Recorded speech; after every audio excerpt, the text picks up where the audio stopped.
Hello नमस्ते दोस्तों। तो आज हम बात करने वाले हैं ट्राइडेंट के बारे में। इसके रिलेटेड मैंने लास्ट टाइम 2 वीडियो अपलोड करा था जिसके अंदर मैंने इसके टेक्निकल एनालिसिस के बारे में समझा था, क्यों इसके अंदर अचानक से इतनी अच्छी रैली देखने मिली और उसके बाद वो रैली रुक क्यों गई और कहाँ से फिर से रैली शुरू होने वाली। अब ये स्टॉक आप देख सकते हो स्क्रीन पर कि हमारे एंट्री और एसएल की बराबर एंट्री देकर अब ये चलने लगा है और हम इसके अंदर ज़्यादा कुछ टारगेट नहीं, मिनिमम जो इसका नियर जो सप्लाई जोन है वो भी 75 मिनट का, जो ज़्यादा टाइम तक रोक नहीं सकता बट एक आध दिन के लिए रुक सकता है।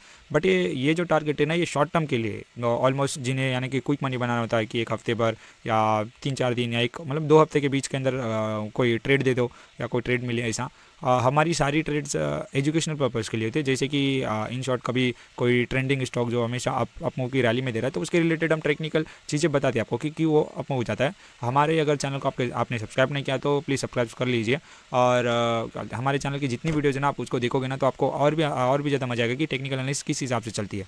ओके, अब बात करते हैं ट्राइडेंट पर। ये है ट्राइडेंट का वीकली का चार्ट, जिसके अंदर प्राइस अब वीकली ईएमए को हिट कर चुकी है। ऑलमोस्ट वीकली ईएमए ये जो 40 रुपीज़ का था, वीकली ईएमए अभी इसको मतलब सपोर्ट देने के कगार पर है। अपोजिट साइड पर आप चेक करोगे ना तो कोई सप्लाई जोन खास नहीं है, एक्सपेक्ट 61 तक।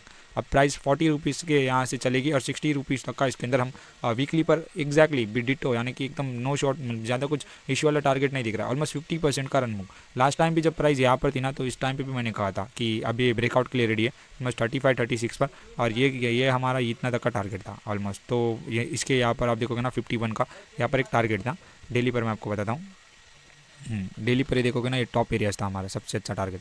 अब इस एरिया को भी पीएस करके प्राइस अब नीचे आ रही है। अब आप यहाँ पर देखोगे डेली पर टारगेट के लिए तो कुछ है ही नहीं, ये सारी चीज़ें गारपेज है। जैसा कि इसके अंदर कोई सप्लाई जोन बना ही नहीं है। अब आप चेक कर लो, इसके अंदर कोई बड़ी कैंडल है ही नहीं, जो भी है छोटी छोटी। यानी कि इस टाइम पर बायर और सेलर की अच्छी खासी फाइट हुई थी, जिसके अंदर सेलर थोड़े क्वांटिटी में ज़्यादा थे। तो दैट्स वाई जब प्राइस टूटते टूटते आ रही थी तो अब फिर से प्राइस इसी एरिया में गई और फिर से टूटते टूटते नीचे आई है। और अब नीचे आएगी तो अपोजिट साइड पर तो मुझे कोई खास सप्लाई जोन नहीं लगा कि इन शॉर्ट अगर आपके पास अब पेशेंस ज़्यादा हो तो आप इसको लॉन्ग टर्म के लिए भी ले सकते हो। इसके ऊपर हर वीकली के demand zone, mark my word guys, her weekly के डिमांड जोन पर आप इसके अंदर एंट्री लेकर ट्रेड कर सकते हो। जैसे कि अभी मैं आपको बताता हूँ, ये है वीकली का टाइम फ्रेम और ये जो वीकली का डिमांड होता है काफ़ी डाउन है, बट इन दोनों के बीच में गैप है। गैप के बीच का यानी कि इसे गैप वाला हम लेवल कंसिडर कर सकते हैं और इसे सपोर्ट है वीकली ईएमए का।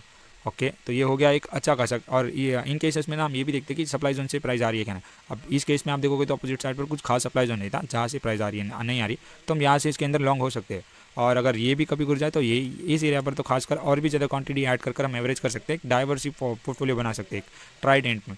और उसके बाद अपोजिट साइड पर आप देखो, जब प्राइस आ रही थी तो लास्ट मंथ ये पूरे एक महीने से कंसोलिडेट करा है, 4 वीक से वही रुका है और रुकते रुकते अब इसने कोई सप्लाई जोन ही नहीं बनाया। अब हम डेली पर चेक करेंगे तो डेली पर देखोगे तो ये सप्लाई जोन इससे ही टेस्टेड है। अब इसको कुछ खास नहीं है जोन। और ये जो ये मुझे लगा था कि ये गैप से चला है, बट आप स्मॉलर टाइम फ्रेम पे देखोगे ना तो ये समझ आएगा।